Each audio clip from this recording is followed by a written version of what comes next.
Hello, my friends. Let's look at rounding numbers together. What is the value of 984 rounded to the nearest 10?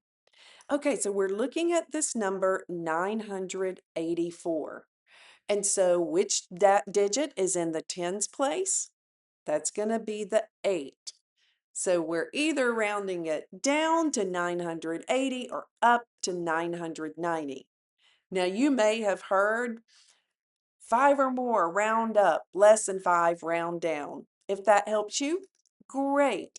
Another way, though, we could do this, if that ever confuses you or you forget, is we could put it on a number line. What two tens is 984 in between?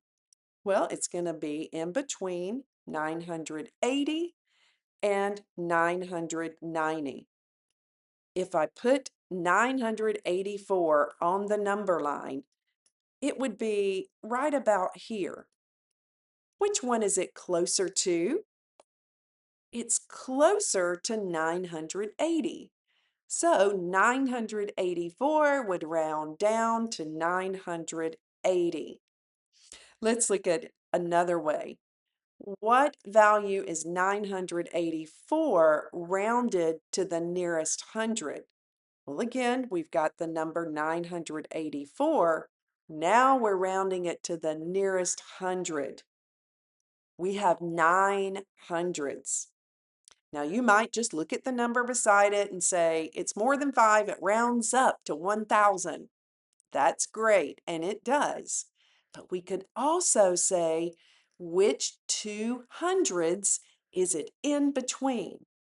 I know that 984 is going to be in between 900 and 1,000. Those are the two hundreds that it's in between. If we put it on the number line, where would it be? Well, it would be over here, closer to 1,000. So 984 would round to 1,000.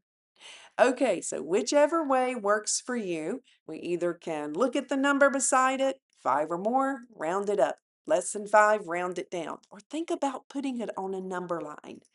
Which number is it which 10 or 100 or whatever we're rounding to, is it the closest to?